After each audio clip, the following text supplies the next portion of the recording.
A single cup of coffee. That's all it took to ruin Clara Evans' life. For offering warmth to a tired old man who couldn't pay, she was publicly humiliated, branded a thief, and thrown out of Café Ferro into the cold rain. She thought it was the end of everything she'd worked for, but her small act of kindness had already reached powerful ears.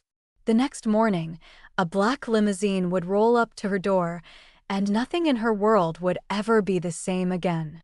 The scent of roasted espresso and burnt caramel hung heavy in the air, the perfume of Café Ferro, a place where smiles were scripted and every second of labor had a price tag. For Clara Evans, it was the smell of routine survival. She had learned to move like clockwork behind the counter, steaming milk, scribbling orders, dodging the sharp bark of Peter Walsh, her manager, who ruled the cafe with a mix of precision and cruelty. Every spill was a sin, every wasted napkin a personal offense. Clara wasn't lazy.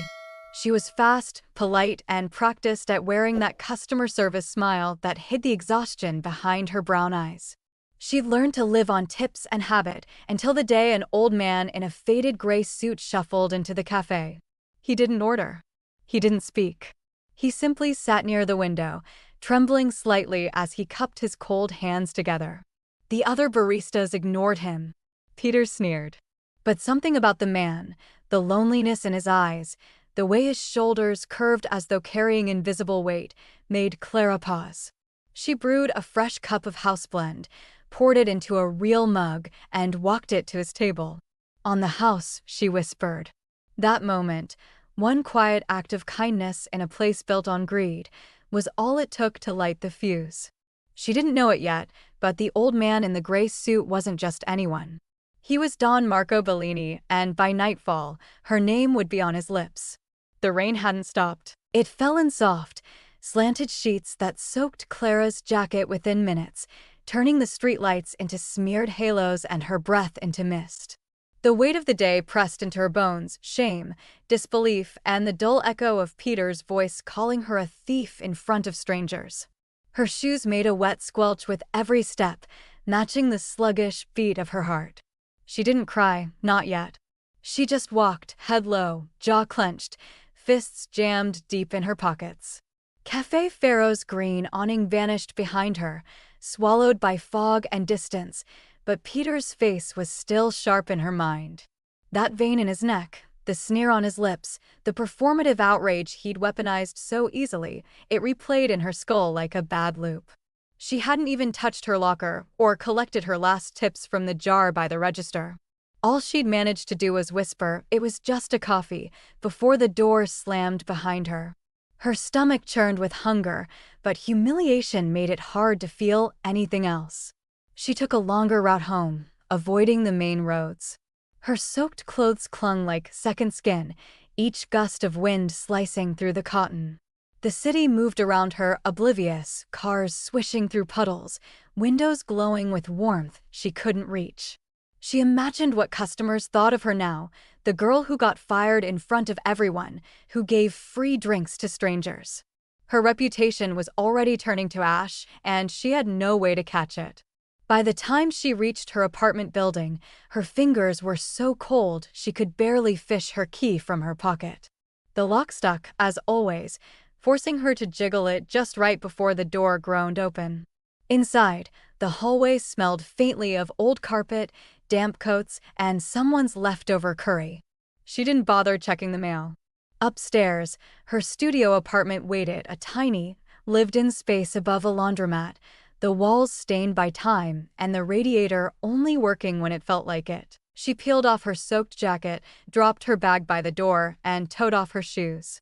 Water pooled on the cheap linoleum floor as she stood in silence, staring into the small room that was all hers: futon, chip desk, corner kitchenette, and the sketchbook lying closed on the windowsill. A single lamp bathed the space in soft yellow light. She moved like a ghost, changing into dry clothes, pulling on thick socks, then curling onto the futon with a blanket around her shoulders. The quiet didn't comfort her, it echoed. Her phone buzzed once in her pocket, but she didn't look. It was probably just a spam text or a promotional code from the cafe's loyalty app, a cruel joke. Clara pulled the sketchbook into her lap, Flipping it open to the last page she'd drawn the week before, a woman with her back turned to the viewer, holding a steaming mug in the rain. It wasn't prophetic, just oddly fitting. She stared at the image, trying to find peace in the pencil strokes, but her hand trembled when she reached for the pencil.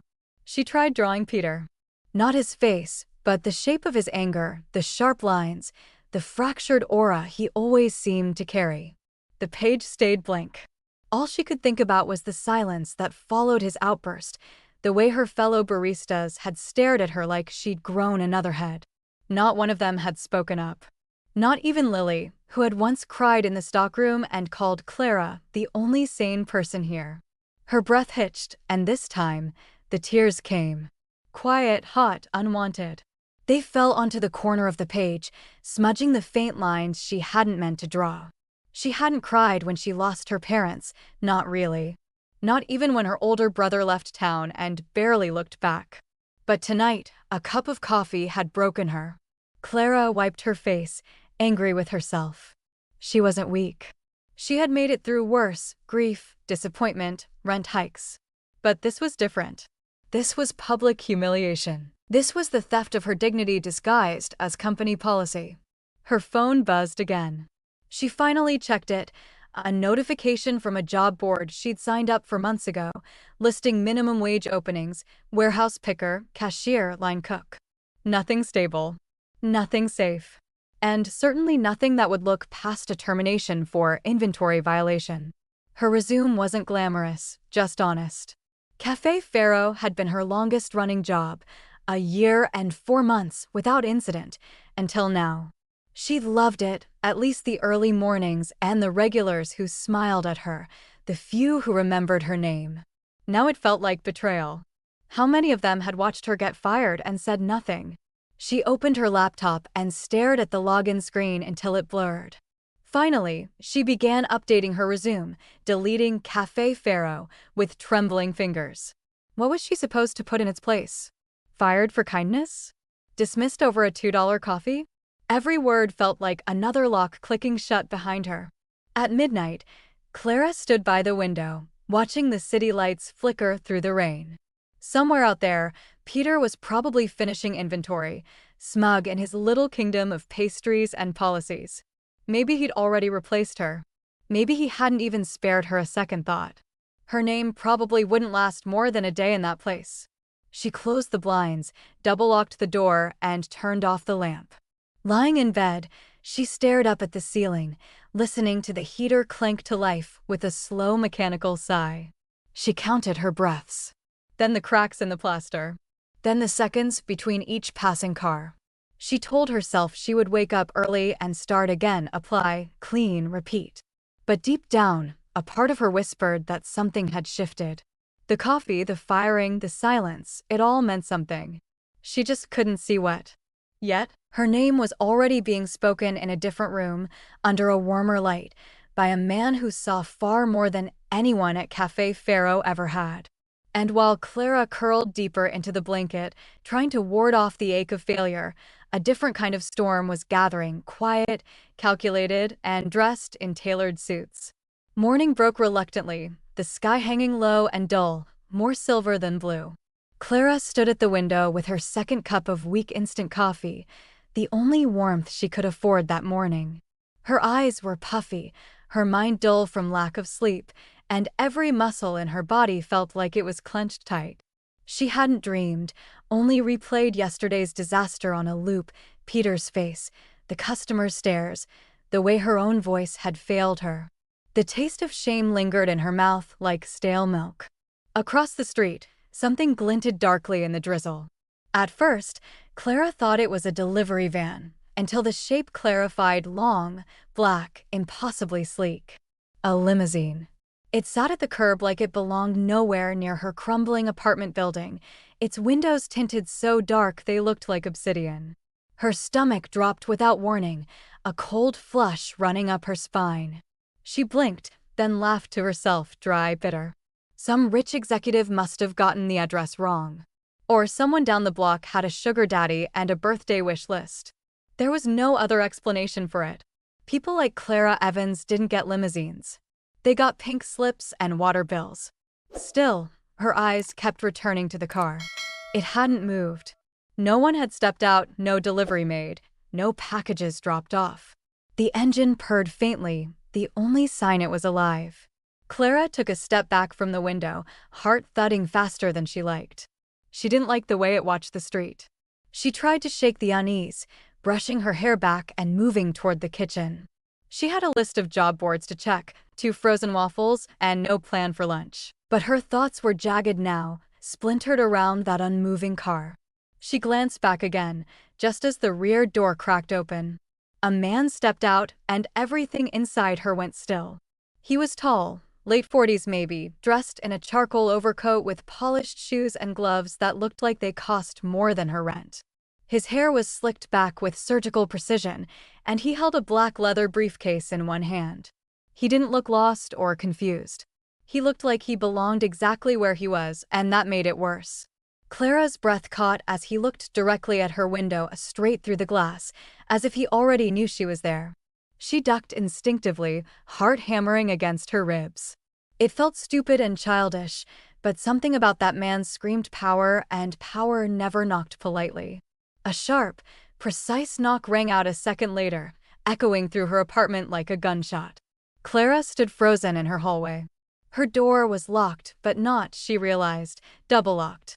She crept to the peephole, the warped lens making the man's features even more severe. He stood calmly, gloved hands folded, his expression unreadable but not unkind. She hesitated, then slipped the chain on and cracked the door. "Can I help you?" she managed, her voice rough from disuse.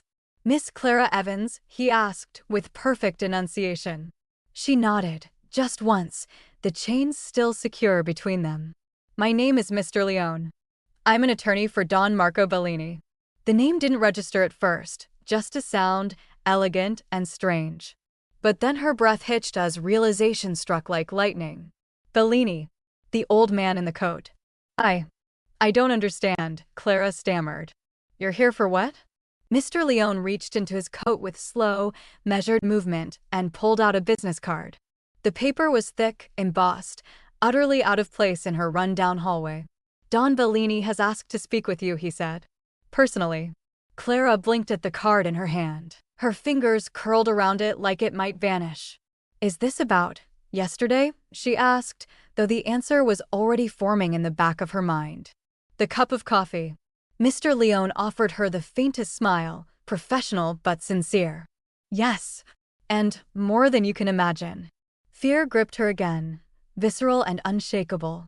"I'm sorry, but I can't," she said quickly. "I'm not in trouble, right?" "No," Mr. Leone said at once, firmly. "Quite the opposite, Miss Evans. But the Don is a man of tradition. He believes in respect and resolution." She stared at the polished limo now visible behind him, parked like it was waiting for a red carpet. "Why me?" she asked quietly. "Because kindness is a rare currency," Mr. Leone said, and there was something in his voice that didn't sound rehearsed. "And some debts must be repaid face to face." Clara's knees felt unsteady. The world suddenly didn't make sense. "I don't know," she whispered, her hand slipping from the door. "I'm not sure I want anything to do with." She didn't finish the sentence. Didn't say Mafia or debt or Don. Mr. Leone didn't flinch. "You are free to decline," he said gently. "But he asked me to wait 10 minutes, in case you changed your mind." With that, he stepped back, adjusted his cufflinks, and walked back to the limo. Clara shut the door and leaned against it, her breathing uneven. Her apartment suddenly felt much smaller. Her reflection in the hallway mirror looked pale and lost. 10 minutes. She paced the room like a trapped animal. This couldn't be real. It had to be a prank or a setup or some kind of twisted scam. But nothing about Mr. Leone had felt fake. Everything about him screamed real in a way most things in Clara's life never had. She glanced at the card again. Embossed lettering, no phone number, just a name and a gold-accented insignia that looked like it belonged on a family crest. She had questions, so many questions, but no one to ask. Her brother would call her crazy. Her ex would say, "I told you so." And her friends would think it was a dream. But something in her chest stirred, something old and small but not yet dead. Hope. The whisper of possibility. A path that hadn't existed 10 minutes ago, now waiting at her curb. She looked around at her apartment one last time. The chipped tiles. The peeling wallpaper. The half-eaten waffle on the counter. Her world. Her cage. She grabbed her coat. Outside, the limo door was already open. Mr. Leone stood by it, silent and still, like a guardian of fate. Clara's boots tapped the wet pavement as she crossed the sidewalk, each step louder than it should have been. She paused, hand on the edge of the door, heart pounding in her throat. Then she ducked inside. The leather seat swallowed her whole, soft and warm, smelling faintly of cedar and something expensive. The door clicked shut behind her.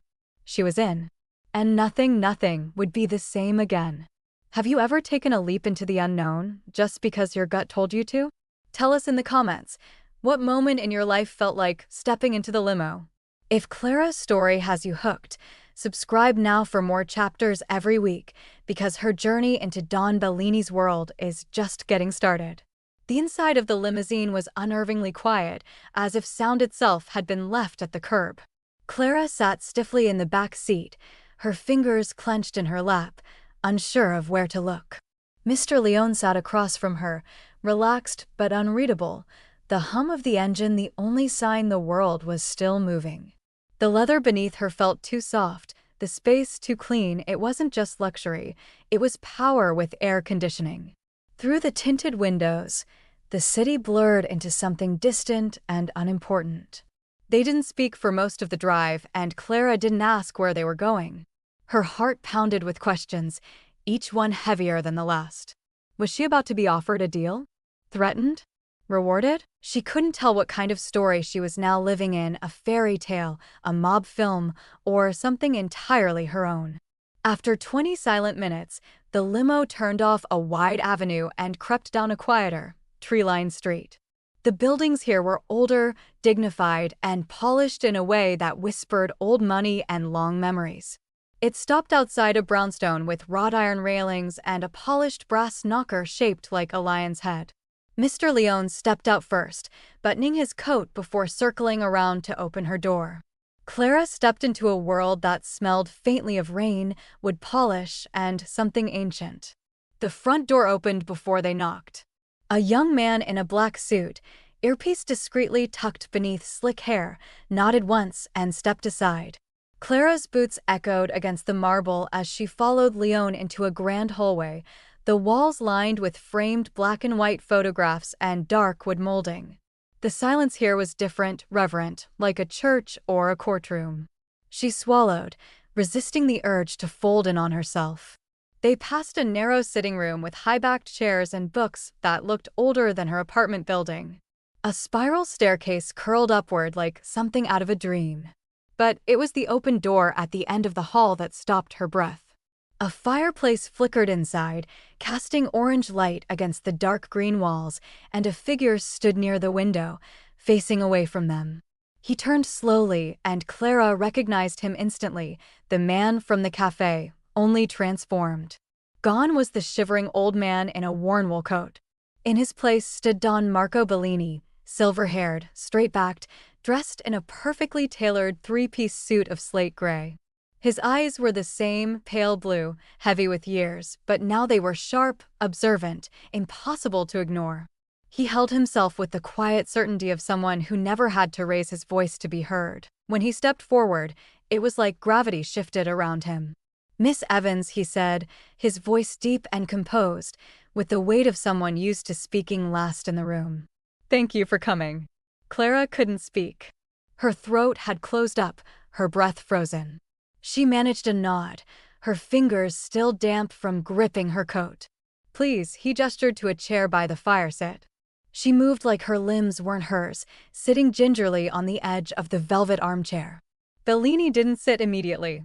He studied her for a long moment, not with menace, but something closer to consideration, like she was a puzzle he'd nearly solved.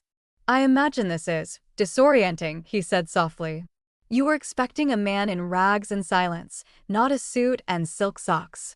He offered a faint smile that didn't reach his eyes. I don't understand, Clara finally said, the words tumbling out before she could filter them. You were at the cafe.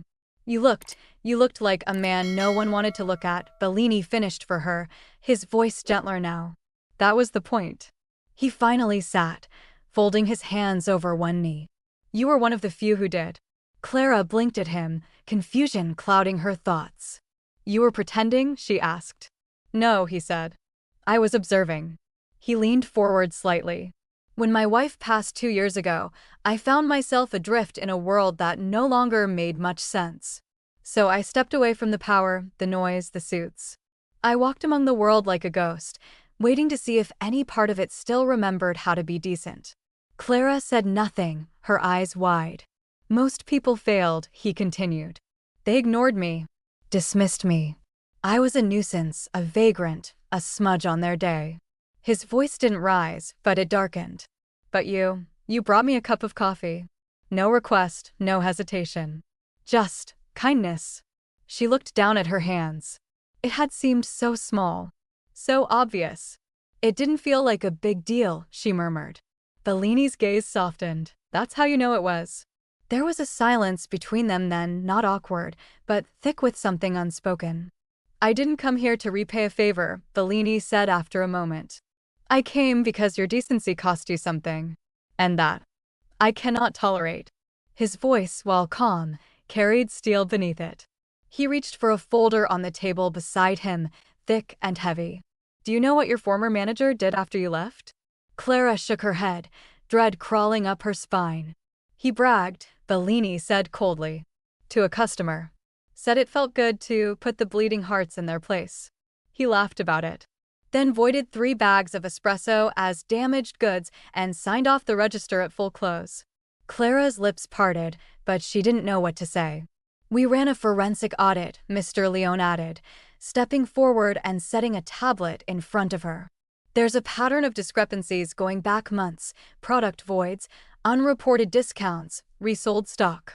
Clara looked down at the numbers, at the graphs, her heart thudding like a drum. So, he was stealing, she whispered. Bellini nodded once. While accusing you of theft over a cup of coffee. He said it not with anger, but finality, a verdict delivered. He has profited off cruelty and fear. He has bullied his staff, manipulated records, and made sure no one felt safe enough to speak out. He looked at her with intent. But you acted on principle. You didn't know who I was. You just did what was right. The silence returned, this time laced with something deeper, gravity. So, Bellini said, his voice quiet, the question is, what would you like to do now? Clara looked up, startled. Me? Yes, he said. This is your moment. I've handled men like Peter before. But I'd rather this be your call. She swallowed hard, overwhelmed by the sheer weight of it all. She had expected a warning, maybe a thank you. Not this. Not power. I don't know, she whispered. Bellini leaned forward. Then let me offer a proposal, he said. Tomorrow morning I'll be visiting Café Ferro. I would like you to come with me. Not as an employee. As a witness. Clara blinked. Witness to what? He smiled faintly. The truth. The next morning came colder than expected, the city wrapped in a chill that felt almost personal. Clara stood once again by her window, clutching a mug of tea, though she hardly drank it. Her thoughts were spinning, disoriented by what had happened the day before and what she now knew. Don Marco Bellini had peeled back the curtain of her world, and behind it was something rotten. She wasn't just fired anymore, she had been wronged, and now justice was gathering force. At precisely 8 a.m., a sleek black sedan arrived, not a limo this time, but no less formal. Mr. Leone stepped out first, holding a tablet and wearing gloves that matched his charcoal suit. Beside him was a younger woman Clara hadn't seen before, carrying a hard briefcase and moving with sharp, confident precision. Miss Evans, Leone greeted as she stepped outside, buttoning her coat. This is Ms. Valentina Cho, head forensic auditor for Bellini Holdings. Valentina shook Clara's hand with a nod, already scrolling through her tablet with purpose. Her tone was brisk, efficient, and cool. We've completed a preliminary review of the financials tied to Café Ferro, she said. There's enough smoke to suspect fire, and by noon, we'll have a confirmed blaze. Clara followed them into the car, nerves jangling. She wasn't sure she was ready to know what they'd already uncovered. They drove in silence for the first few blocks before Valentina turned her screen toward Clara. Spreadsheets, receipts, inventory logs, all with highlighted annotations. Peter's daily voids averaged triple the national cafe benchmark, she explained. That wouldn't be suspicious alone, but every voided transaction is manually overridden using only his manager code. Clara squinted at the screen, watching the red flags pile up like traffic lights she'd never seen. Every Tuesday and Friday, Valentina continued, tapping a date. Premium syrups, bags of imported espresso, and specialty teas disappear from the system, but no shipments are recorded as returned or discarded. Clara frowned. So he's just deleting them? Valentina nodded. And selling them, likely on third-party resale sites. We've already traced 2 accounts. The evidence was damning and oddly elegant. Clara stared as line after line painted a picture of quiet theft, polished and packaged as normalcy. It was the same calm demeanor Peter wore every day. Behind it, this entire time, had been deception. We estimate over $43,000 in skimmed product over the past 9 months, Valentina said flatly. And that's just the surface. Clara's throat tightened. I was fired over $2, she said. A cup of coffee. Her voice broke slightly on the last word, a mix of anger and disbelief. Mr. Leone nodded solemnly. That's often how corruption hides, beneath the illusion of rules. By the time they arrived at Bellini's office, a sleek, glass-paneled suite in a historic building downtown, Clara felt like she had stepped into another life. She was ushered past quiet assistants and armed security to a large private conference room. At the center was a long oak table, where a display screen had already been set up with every bit of data compiled overnight. Bellini stood at the far end of the room, hands folded behind his back, watching the morning unfold like a general surveying a battlefield. Good, he said, turning as they entered. Let's begin. Valentina took the lead, connecting her tablet to the screen and walking them through the findings like a detective unraveling a crime scene. The fraud is methodical. Peter voided high-value products under fabricated reasons, usually labeled as damaged, expired, or customer return. However, no physical logs matched the digital claims. And when we compare stock deliveries to expected output, there's a consistent 12% discrepancy across the board. She swiped to the next slide, screenshots of online listings under fake names, complete with photos matching Café Ferro's exclusive inventory. This espresso bag has the same batch number found in Ferro's backroom delivery slip last month. Bellini raised an eyebrow. Do we have access to these seller accounts? Yes, Valentina confirmed. They were created using Peter's home IP address. Clara's breath caught. Somehow, seeing it on the screen made it real in a way words couldn't. This wasn't just a theory, it was digital fingerprints and theft in high definition. What about peril? Bellini asked without turning. Another issue, Valentina replied. 2 employees listed who don't actually exist, ghost baristas, drawing wages every other week. We're estimating an additional $15,000 stolen in salary fraud. Bellini nodded slowly, absorbing it all. And yet, he said, his voice low but biting, he fired a girl for a cup of coffee. Clara shifted uncomfortably, her fingers curling into fists. Bellini glanced at her then, his expression unreadable but direct. What do you think justice looks like, Miss Evans? Clara hesitated, eyes fixed on the numbers still glowing on the screen. I think justice looks like truth, she said quietly. Public, undeniable, and something he can't lie his way out of. Bellini gave the faintest smile. A fine answer. He turned to Leone. Have we involved the authorities? Yes, Leone said. The Financial Crimes Unit has been briefed. They're reviewing the documentation now and preparing a case. They'll be waiting outside Café Ferro within the hour. Clara blinked. You're going, today? Bellini nodded. Truth, he repeated. It only matters if it's seen. The plan was brief, deliberate, and executed like a chess move 3 turns in. Clara would walk in first, A familiar face. She wouldn't say anything at first, just be seen. Then Bellini and his legal team would enter. A quiet reckoning in daylight. Clara felt the tension coil in her gut, nerves frayed by the speed of everything. Less than 48 hours ago, she'd been sobbing on her futon, wondering if she'd ever work again. Now she was being escorted into a takedown. The world had tilted, and for once, it tilted in her favor. She wasn't sure she trusted it. Bellini turned to her one last time before the meeting broke. "Are you ready?" he asked. She searched his face for some sign of warning or doubt. But there was none. Just a man who had once sat silently in a corner and been given kindness. "Yes," she said. "Let's go tell the truth. What would you do if you discovered your boss was stealing thousands while punishing you for something they themselves were guilty of?" Clara's stepping back into Café Ferro, but this time, with the truth at her side. Don't miss the confrontation in the next chapter. Subscribe now to watch justice unfold. The day unfolded beneath a heavy gray sky, the kind that muted color and sound alike. Clara sat in the back of the car beside Mr. Leone, her hands clasped in her lap, her pulse steady but sharp. Outside, traffic crawled through the wet streets of downtown, headlights smeared like paint across the windows. She should have felt fear, but all she felt was a strange, cold clarity. For once, she wasn't running from shame, she was walking straight toward it. Café Ferro appeared ahead like a memory resurrected in glass and steel. The familiar green awning fluttered faintly in the breeze, the smell of burnt espresso already bleeding out into the street.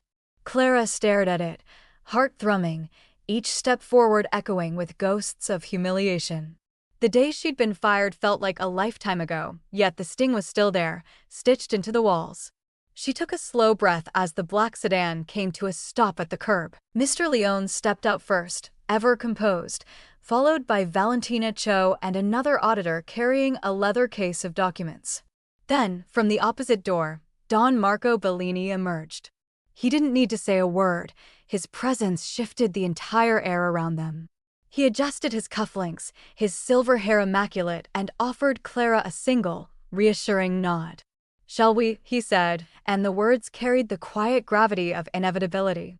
Inside, the cafe buzzed with the midday rush, the hiss of steam, the chatter of customers, the rhythmic clinking of cups. Behind the counter, Peter Walsh stood with a forced smile, shouting drink orders and pretending the world revolved around him. The moment the bell above the door chimed, he looked up and froze. His face drained of color as his eyes locked on Clara, flanked by 3 people in suits and 1 man who seemed to radiate command. For a heartbeat, he looked like he'd seen a ghost. The silence that followed was electric. Even the espresso machine seemed to pause. Clara didn't move, didn't speak, she didn't have to. Every second of Peter's confusion was its own kind of satisfaction. He blinked twice, the mask of arrogance fighting to reassemble itself. "Miss Evans," he said finally, forcing a laugh that didn't sound human. "What are you doing here?" "If you're here to cause trouble, I'll have to ask. You'll have to ask nothing," Bellini interrupted, stepping forward with calm authority. His voice was measured, but its resonance filled the entire space. "I own this establishment, Mr. Walsh." The room went still. Peter blinked, his mouth opening, closing. "You own?" His words stumbled out like a man slipping on ice. Bellini didn't flinch. "Through a chain of holdings and partners, yes. Everything here, the building, the franchise, the accounts, falls under my name. Which means your actions fall under my review." A low murmur rippled through the cafe. The baristas exchanged stunned glances, customers shifting uncomfortably in their seats, sensing they were witnessing something they shouldn't leave. Peter tried to regain footing, his face twitching into a brittle smile. I was just following protocol, sir." "Company policy, Bellini repeated softly, almost tasting the word. "Is that what you call theft now?" The silence broke like glass. Peter's mouth fell open. "Excuse me," he managed, voice trembling at the edges. Bellini motioned to Valentina, who placed the leather case on the counter and flipped it open. Inside were stacks of printed spreadsheets, audit summaries, and photographs of online sales listings, all neatly labeled, all undeniable. Over $43,000 in unreported product sales, Valentina said crisply. Another $15,000 stolen through falsified payroll entries. And several more thousand in tax discrepancies. Every number ties back to your login credentials. Peter took a step back, his hands twitching. That's absurd, he stammered. Someone's framing me, be careful, Bellini said, his tone sharpening just enough to freeze him mid-word. Lies in this room will only make what comes next harder for you. He turned slightly, glancing toward Clara without losing focus. Miss Evans, remind me, what was the value of the coffee you offered me? Clara swallowed, her voice steady. $2.15. Bellini nodded, turning his gaze back to Peter. $2.15, he repeated, his voice like quiet thunder. She gave it freely, and you called her a thief. Meanwhile, you've been stealing thousands and calling it good business. The words landed like a verdict. Peter's face went red, then white, then something in between. You can't prove, he began, but his voice cracked. We can, Valentina said simply, handing him a folder of printed receipts. And so can the police. She nodded toward the front windows, where two uniformed officers had just stepped out of a patrol car. The color drained completely from Peter's face. He looked around the cafe, at his employees, at the customers staring, at Clara standing tall beside the Don. For the first time since she'd known him, his voice was small. You set me up, he whispered. Bellini shook his head. No, Mr. Walsh, he said. You set yourself up. We merely turned on the lights. The officers entered quietly, respectful but efficient. One of them approached Peter, the other spoke to Bellini in low tones. He'll be taken in for questioning, Bellini said after a moment. The district attorney's office will handle the rest. Peter didn't argue. He just stared blankly as the cuffs clicked around his wrists, his world collapsing under fluorescent light and the weight of his own arrogance. As the officers led him out, the cafe was utterly still. Then a soft murmur spread, not gossip, but awe. Clara met the eyes of her former coworkers, some of them tearful, others stunned. They didn't say anything, but their faces said enough. You did it. Peter was gone. Bellini turned to Clara. Justice, he said quietly. It doesn't erase what was done to you, but it restores the balance. She nodded, still trying to absorb everything, her chest tight with relief and disbelief. What happens now? She asked softly. Bellini's expression warmed just slightly. Now, we build something better. For the first time, Clara looked around Café Ferro and didn't feel small. The same space that had once swallowed her pride now seemed open, almost new. The smell of coffee no longer made her stomach turn, it smelled like redemption. Outside, the rain had finally stopped, sunlight breaking weakly through the clouds. It felt like the city itself was exhaling. Bellini placed a hand on the counter, surveying the cafe with a faint, knowing smile. You gave away a cup of coffee, he said, and in return, you reminded an old man that decency still exists. That's not weakness, Miss Evans. That's leadership. Clara blinked, unsure how to respond. Her throat felt full, her heart strangely light. He straightened, turning to Mr. Leone and Valentina. Close the cafe for the day, he instructed. Tomorrow, it will reopen under new management. His gaze shifted back to Clara. We'll discuss the details shortly. For a moment, she thought she'd misheard him. New management, she repeated softly. Bellini's eyes crinkled at the corners, the smallest hint of a smile. Every good business deserves a soul, he said. And you, Miss Evans, have one. Then he turned toward the door, his coat brushing past her shoulder like punctuation to a story still being written. Clara stood in the quiet aftermath, breathing in the scent of victory and fresh espresso. Outside, Peter's police car turned the corner and disappeared into the gray. Inside, Clara looked down at her reflection in the counter, no longer a waitress, no longer a victim. Just someone who had chosen compassion and somehow won. She exhaled slowly, the weight of the past week slipping off her shoulders like a coat she no longer needed. For the first time in a long time, she felt free. The cafe emptied slowly, the aftermath of Peter's downfall still hanging in the air like the smell of burnt espresso and something freshly opened. Clara stood near the counter, uncertain whether to sit or move or breathe too loudly. The other baristas had lingered only long enough to watch Peter be escorted out, offering Clara stunned glances before quietly retreating. Now only she remained, surrounded by stillness and the distant hum of the city beyond the windows. Bellini's words echoed in her ears. Tomorrow, it will reopen under new management. She hadn't asked what that meant, not yet. She wasn't sure if she'd imagined it, or if those words had been meant for someone else. But when Bellini stepped back into the cafe, coat now draped over his arm and tie loosened ever so slightly, Clara's pulse stuttered. "Walk with me," he said, voice gentle now, no longer carrying the sharp edge it had held during Peter's exposure. She followed him out into the brisk afternoon, the sky still overcast, the sidewalks damp with fading rain. They didn't speak at first. The streets were quieter here, tucked a few blocks away from the bustle of Midtown, just far enough for the air to feel softer, the noise more manageable. Clara kept her hands tucked into her coat pockets, walking half a step behind, wondering where he was leading her. Part of her felt like she was still floating, caught in a dream she hadn't quite woken from. Bellini walked slowly, like he was measuring the pace of something bigger than time. After a few blocks, they reached a narrow street lined with aged brick buildings and storefronts in various stages of life. One caught her attention immediately, a small cafe with the sign removed, but the inside visible through spotless glass. Tables were arranged neatly, the floors recently polished, and the countertops gleamed with stainless steel. It was clean, modern, and waiting. Bellini paused before the door and looked at her. "I bought this place 2 weeks ago," he said, unlocking the front door with a brass key.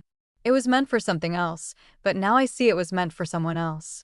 Clara stepped inside, and the warmth of the interior made her inhale sharply, the scent of fresh wood and promise. This is beautiful," she murmured, running her fingers lightly across the bar. Bellini nodded, watching her. "I want you to run it," he said. The words landed like snow, soft, slow, then fully sinking in. Clara turned toward him, blinking. "Run it," she echoed, as if trying the weight of the word on her tongue. "As in, manage?" "As in lead," Bellini replied. "Full control. Hiring, training, inventory, your decisions, your team." Clara's breath caught in her chest. "But I'm not," she hesitated, her voice faltering. "I'm not qualified for something like this." Bellini's expression didn't change. "You are," he said simply. "You have integrity, instincts, and backbone. Those are the rarest qualifications of all."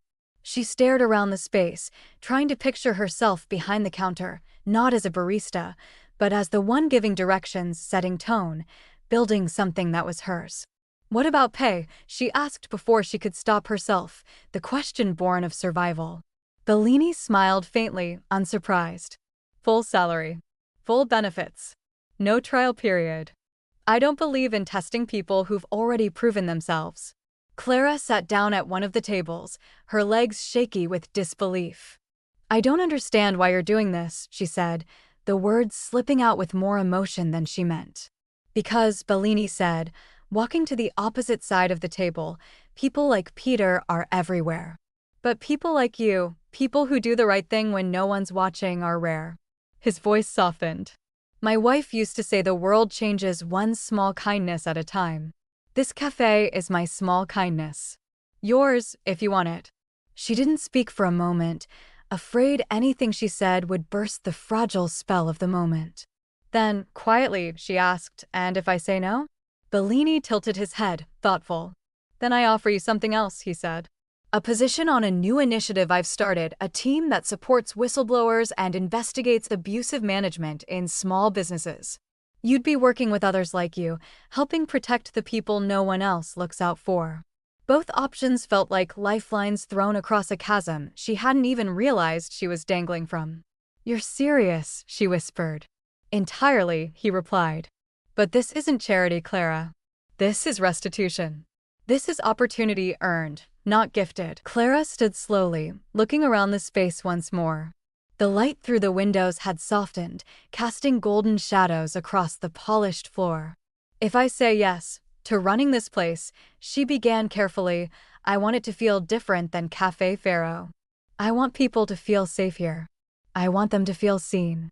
Bellini gave a small, satisfied nod. Then it's already in the right hands. The words settled in her chest like something she didn't know she'd been waiting to hear. She walked behind the counter, touching the sleek espresso machine, the spotless register. It felt foreign and familiar all at once, a future she hadn't planned, but one that somehow fit. "You're really giving this to me?" she asked. Bellini didn't hesitate. "Yes," he said. "But more importantly, I'm trusting you with it." Her eyes stung unexpectedly, and she blinked quickly. "Then yes," she said. "I accept." Bellini smiled, a small, tired smile, but real. "Good," he said. "Then we begin tomorrow." They walked back into the fading light, Clara glancing once more at the place that would soon be hers. The old version of herself, humiliated, dismissed, made small, faded a little more with each step. She didn't know what kind of boss she would be, but she knew the kind she wouldn't be. And that was enough for now. The sun rose with a kind of golden clarity Clara hadn't seen in weeks. She woke before her alarm, heartbeat buzzing with a mixture of nerves and quiet excitement. The air in her apartment felt different, charged, like possibility itself had walked through the door and decided to stay. After a quick breakfast, she dressed with care, simple slacks, soft blouse, no apron in sight. Today, she wasn't punching in, she was showing up. When she arrived at the cafe, the windows were glowing with morning light.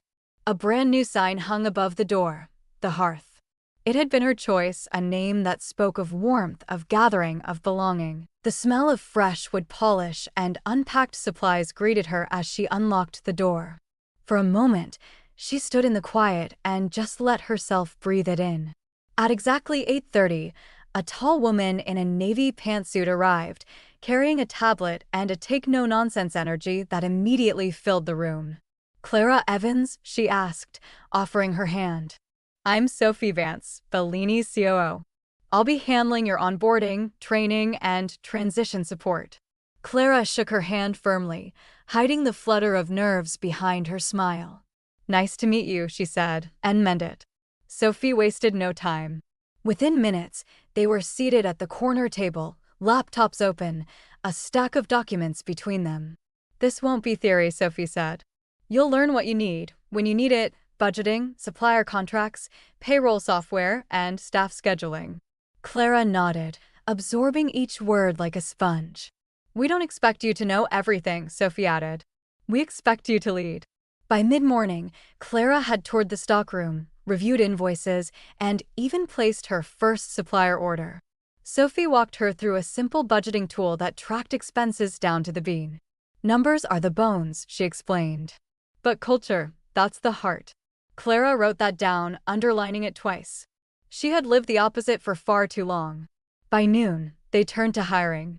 Sophie presented a short list of pre-screened applicants, some with glowing resumes, others with little experience, but strong references.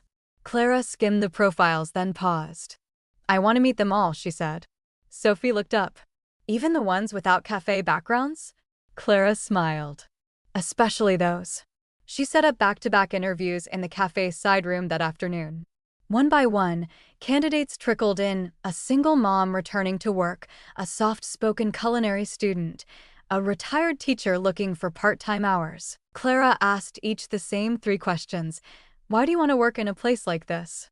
What does kindness look like at a register, and when did someone make you feel seen? Their answers didn't come from training manuals, they came from lived moments, from empathy. By the end of the day, Clara had hired 3 people and had notes on 2 more. "You're not hiring for performance," Sophie observed with a grin. "You're hiring for heart." Clara shrugged, though her smile gave her away. "I know what it's like to be looked through," she said. "This place is going to look people in the eye." That evening, after Sophie left, Clara stayed behind to rearrange the furniture. She moved the chairs closer to the windows, spaced the tables for more comfort, added a cozy reading nook with 2 armchairs by the bookshelf. Every detail was intentional, a rejection of sterility, a celebration of warmth. She placed a bowl of fresh oranges on the counter and swapped the overhead lights for softer bulbs. When she finally stepped back, it felt like a place where stories could begin. The next morning, her team arrived nervous, wide-eyed, and buzzing with first-day energy. Clara greeted each of them at the door, offered coffee, and made introductions. "This is our space now," she told them. "There's no clock punching, no fear, no silent suffering. If something feels wrong, we fix it. If something feels right, we celebrate it."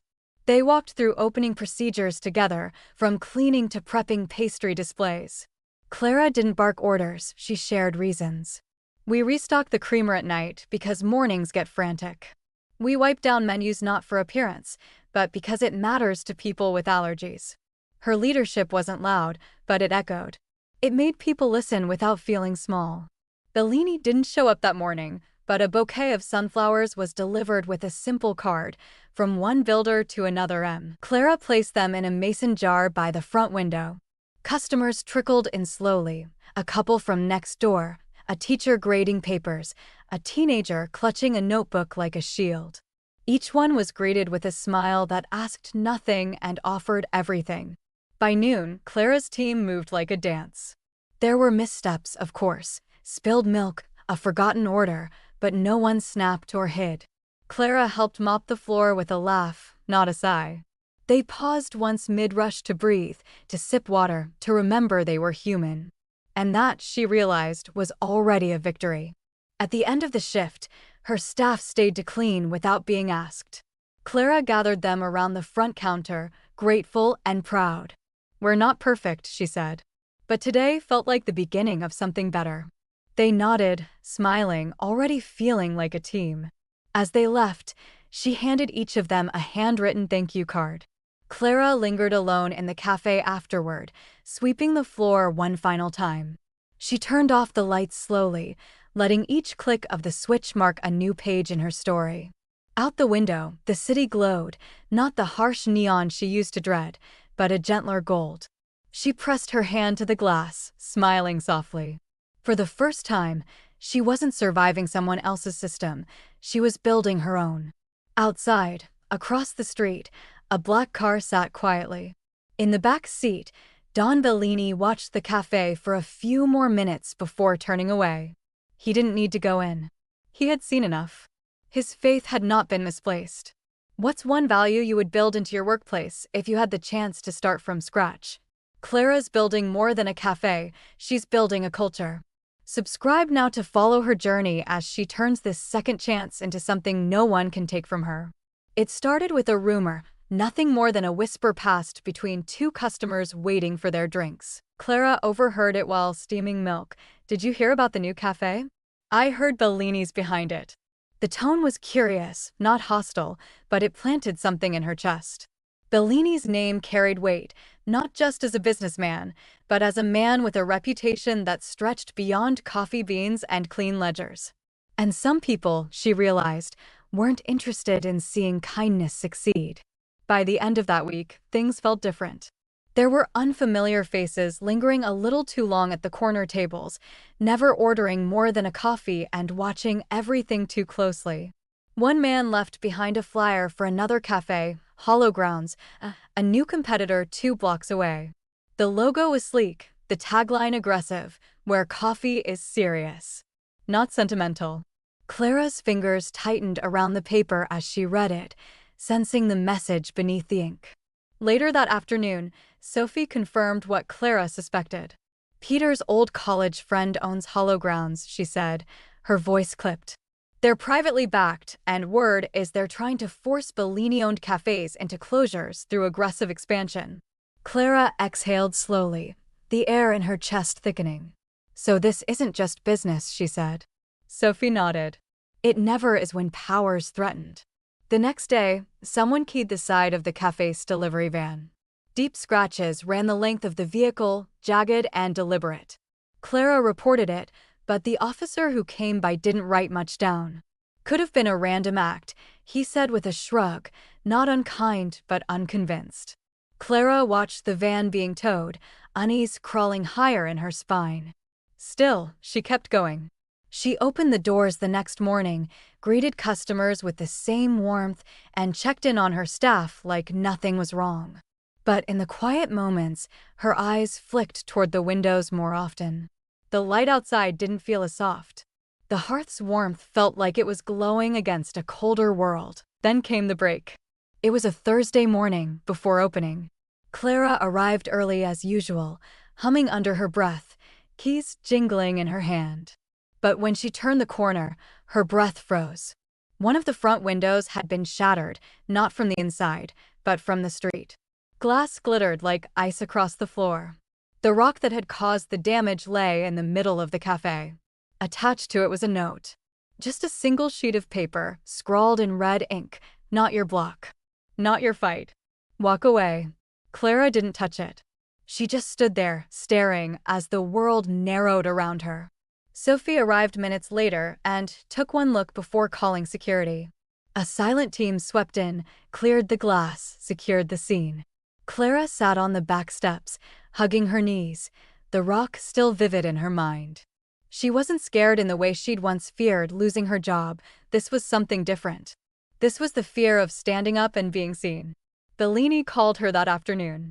His voice was calm, low, and measured, like steel wrapped in velvet. "We'll increase security," he said. "You'll have 2 guards posted at closing. This won't happen again." Clara nodded, but her silence stretched long enough that he noticed. "You regret stepping into this?" he asked gently. She shook her head, though he couldn't see her. "No," she said, her voice steady despite everything. "But I understand now, kindness makes enemies too." Bellini was quiet for a moment. Then he said something she would carry with her forever. Kindness makes enemies because it disrupts systems that survive on fear. That night, Clara walked the cafe floor alone after everyone left. The new window would be installed tomorrow. But for now, there was just the cold breeze sneaking through the cracked pane and the hollow echo of footsteps. She stood in front of the counter and stared out at the street, eyes landing on the place where the rock had come from. Her hands curled into fists at her sides. She thought of backing down, of making changes, playing small, staying safe. But she also thought of Jenna, the mother who'd trained her at her first cafe job and cried quietly when her hours were cut. She thought of Manny, her dishwasher, who'd thanked her just yesterday for listening when his rent had gone up. She thought of herself, weeks ago, humiliated and invisible, and of the man who'd come back in a limousine because she had done one small, decent thing. The next morning, she called a staff meeting. Her team circled around her, some anxious, others determined. Clara stood tall. "Someone wants us to feel small," she said. "They want us quiet, afraid, and ashamed. But that's not who we are." She pulled the rock from the supply room where it had been stored as evidence and placed it on the counter. "This is their warning," she said. "But here's ours, we're not backing down." Her team applauded, tentative at first, then growing stronger. That day, they worked with a new energy, not loud, but purposeful. Clara posted a photo of the broken glass on the cafe's social media page, not to garner pity, but to tell the truth. "We were threatened," the caption read. "But we won't be quiet. This cafe was built on courage. And we will continue with open hearts and open doors." The post went viral by nightfall. Comments poured in from strangers, from other small business owners, from people who'd once been silenced in their own workplaces. They called her brave. They called her reckless. They called her necessary. Bellini sent no flowers this time. Instead, a note arrived in a small black envelope, hand-delivered by a driver. Inside, in careful script, were 6 words: "Some wars are worth being seen." Clara read the note twice, then pinned it beside the register. The threats didn't stop entirely. But the fear began to change.